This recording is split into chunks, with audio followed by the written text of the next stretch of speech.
भी दुआ देंगे। आज एक बर्निंग इशू ये है कि जिसको जो मन में आता है करना शुरू कर देता है। अभी एक दो रोज गालिबन कल की बात है या कल रात की बात या उससे पहले एक दिन पहले की बात है, एक सिरफिरा उसकी अक्ल को पैरालिसिस मारा। वो आता है यूट्यूब पर और यूट्यूब पर आने के बाद उसने कुरान के औराक को लिया, कुरान के वर्क को जलाना शुरू कर दिया, कुरान के वर्क को लेकर फाड़ना शुरू कर दिया। ऐसा क्यों किया जा रहा है?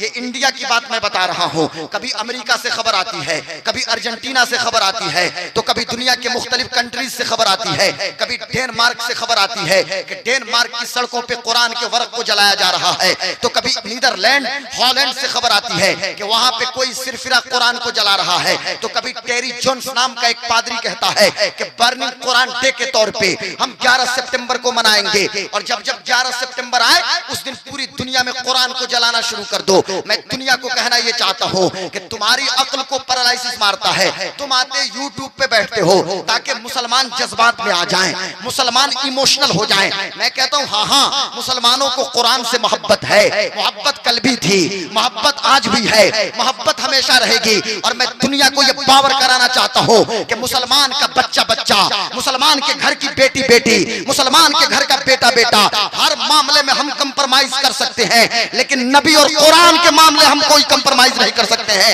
याद रखना, मैं डंडे की चोट पे कहता हूं, हम उस हाथ को तोड़ना जानते हैं जो हाथ कुरान के खिलाफ उठेगा। हम उस जबान को तोड़ना खींचना जानते हैं जो जबान रसूल पाक के खिलाफ चलेगी। हम दुनिया में क्यों जिंदा हैं? हम दुनिया में जिंदा हैं नामुसे मुस्तफा के लिए जिंदा है और नामुसे कुरान के लिए जिंदा है।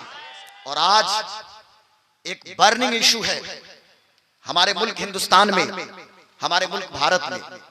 हमारा मुल्क भारत इंडिया है, कश्मीर से लेकर कन्याकुमारी तक और गुजरात से लेकर असम तक, अंडमान से लेकर लक्षद्वीप तक भारत के कणकर और भारत के जर्रे जर्रे से हमें मोहब्बत है।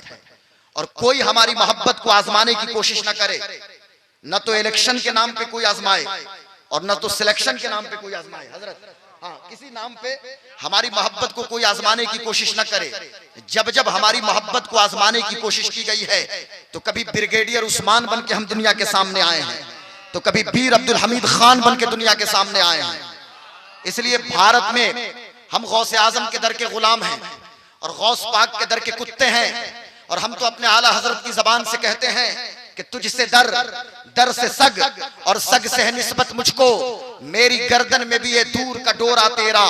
और इस निशानी के जो सग हैं नहीं मारे जाते, हश्र तक मेरे गले में रहे पट्टा तेरा।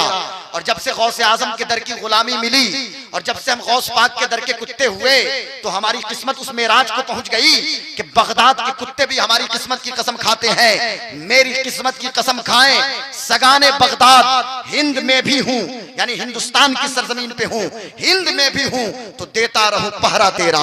हम भारत की धरती पे गौस पाक के दर के कुत्ते हैं और गौसे आजम के दर के चौकीदार हैं। चौकीदारी का मनसब गौसे आजम अदा कर दें तो बहुत बड़ा मनसब मिल जाएगा। ये बहुत हजरत अल्लामा मुफ्ती अफरोज साहब किबला भी दुआ दीजिएगा। आइए थोड़ा सा मिजाज बनाइए तो कुछ गुफ्तगू हो जाए और आपकी समातों की दहलीज तक हम पहुंचाने की कोशिश करें। हमारे मुकद्दस असातिज़ा और हमारे उलमा मौजूद हैं, अल्लामा आलमगीर साहब किबला।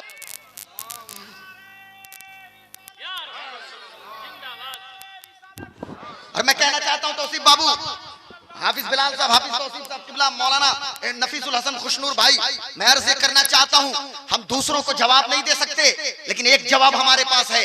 जवाब ये नहीं है कि हम सड़कों पे आ जाए। चलो हम एक पुरअमन मुज़ाहरा तो कर सकते हैं, हम पुरअमन एजिटेशन तो कर सकते हैं, क्योंकि भारत एक जमहूरी मुल्क है और जमहूरी तकाजा ये है, जमहूरियत के भी तकाजे ये है कि हमें सड़कों पे आके पुरअमन मुज़ाहरा उस मुखालिफ शख्स के खिलाफ करना चाहिए। मैं कहता हूं कोई गीता या रामायण या फिर ऋग्वेद, यजुर्वेद, अथर्ववेद या सामवेद, उसको तो कोई मुसलमान नहीं जला रहा, या इंजील के खिलाफ तो कोई मुसलमान नहीं बोल रहा। लेकिन आज क्या वजह है कि कोई पूरी दुनिया में साहब कोई कुरान के खिलाफ बोल रहा है, कोई कुरान को जलाने की कोई कोशिश कर रहा है। मैं कहना यह चाहता हूं पूरी दुनिया से और खास तौर से दुनिया के मुसलमानों को कि जवाब ये नहीं है कि हम इसके जवाब में तोड़ फोड़ करना शुरू कर दें, बल्कि जवाब ये है कि अल्लाह ने मुझे 3 बेटा दिया है, कोशिश ये हो कि तीनों बेटों को हाफिज कुरान बनाएंगे। हर माँ ये अहद करे, जितनी बेटियां मेरी आई हैं और जितनी मेरी बहनें आई हैं सारी बहन ये अहद करे और हर बेटी अहद करे कि अल्लाह बेटा अता फरमाए। अगर बेटा 2 हो या 3 हो, कोई बेटा हो, पहले मेरा बेटा हाफिज कुरान बनेगा, बाद में मेरा बेटा इंजीनियर बनेगा। पहले हाफिज कुरान होगा, बाद में डॉक्टर बनेगा। पहले हाफिज कुरान होगा, बाद में वो कलेक्टर होगा। पहले हाफिज कुरान होगा, बाद में एसपी होगा। और फकत हाफिज कुरान नहीं बनाना, चूंकि हाफिज कुरान तो हर साल मदरसे से निकल रहे हैं। सबसे बेहतरीन दुनिया को अगर जवाब देना है, कुरान की मुखालफत करने वालों को जवाब देना है, तो जवाब सिर्फ ये नहीं है। अल्लामा अफरोज साहब का बड़ा ये अजीब गरीब एक नुक्ता मैं पेश कर रहा हूं। फकत जवाब ये नहीं है कि हर साल मदरसे से हजारों हाफिज निकले, हर साल निकल रहे हैं। जवाब ये है कि कुरान पे अमल करने वाले निकले। हर घर में कुरान पे अमल करने वाला मौजूद हो। हर मुसलमान अपनी जिंदगी में कुरान को आइडियल बनाए। मुसलमान का बेटा कुरान पे अमल करे और मुसलमान बेटी कुरान पे अमल करना शुरू कर दे। और जिस दिन से अमली जिंदगी में हम कुरानी तालीमात को उतार देंगे, पूरी दुनिया में इनकलाब बर्पा हो जाएगा, पूरी दुनिया में रिवॉल्यूशन आ जाएगी। मैं अर्ज करना चाहता हूं कि हाफिज कुरान को बनना है, बेटी भी कुरान हिफ्ज करे, वो भी याद करे, कुरान पढ़े, घर में तिलावत करे। बेटों को भी कुरान का हाफिज बनाना है, लेकिन फकत हाफिज कुरान बनने से कहीं नहीं काम चलेगा। कुरानी तालीमात पे अमल करना होगा, कुरानी उसूलों के मुताबिक जिंदगी गुजारने की जरूरत है। कुरानी तालीमात के मुताबिक जिंदगी गुजारिए। मैं दुनिया को कहना यह चाहता हूं कि दुनिया वालों, मुसलमानों को बहुत ज्यादा छेड़ने की जरूरत नहीं है। हमने नामर्दी की चूड़ी अपने हाथों में नहीं डाला है, हम नामर्द बन के अपने घरों में नहीं बैठ गए। हमारी रगों में आज भी इमाम हुसैन की मोहब्बत का खून दौड़ रहा है। हम कल भी हुसैनी थे, आज भी हुसैनी है, कयामत तक हुसैनी रहेंगे। और याद रखिएगा, हम तो इस उम्मीद के साथ जिंदगी गुजारते हैं कि जब तक जिंदा रहें लबों पे नामे हुसैन मौजूद हो। मौत भी आए तो या हुसैन कहते हुए, और कल कयामत के दिन भी उठे तो या हुसैन कहते हुए। और करबला के मैदान में 22,000 हिजड़ों की जमात थी, उसमें तनहा कोई मर्द था तो इमाम हुसैन मर्द थे। हुसैन मर्द हैं और मर्दानगी की निशान है। हुसैन सच है और सच्चाई की अलामत है। और हम भी हुसैनी हैं, और हुसैनी सब्र को आजमाने की कोशिश न की जाए। हाँ, इसलिए दुनिया ये याद रखे कि सोए हुए मुसलमानों को छेड़ने की जरूरत नहीं है। दिलों में जज्बा है कुरान पे मर मिटने का, लेकिन दुनिया को जो समझ में आए लोग करना शुरू कर देते हैं। चलो भाई ठीक है, कुरान को तुम मिटाने की कोशिश करते हो, कुरान को तुम जलाने की कोशिश करते हो, लेकिन दुनिया में और भी तो बहुत सारे धर्म हैं। उन सारे धार्मिक किताबों को तुम लाओ एक प्लेटफॉर्म पे, तुम सारी किताबों को लेकर आओ और उन किताबों को जला दो, उन किताबों को मिटा दो। और चलो कुरान को भी जलाने की कोशिश कर रहे हो, चलो इसको भी बताओ, मिटा दो, खत्म करो। तुम अपने जाने से खत्म कर सकते हो, लेकिन तुम खत्म नहीं कर सकते, इसलिए कि इस कायनात में कुरान की हिफाजत की जिम्मेदारी अल्लाह ने अपने जिम्मे करम पे ले रखा है। अल्लाह कुरान के अंदर इरशाद फरमाता है, इन्ना नहनु नज़्ज़लना ज़िक्रा व इन्ना लहू लहाफ़िज़ून। मैंने इस कुरान को उतारा और मैं ही इसका मुहाफिज हूँ।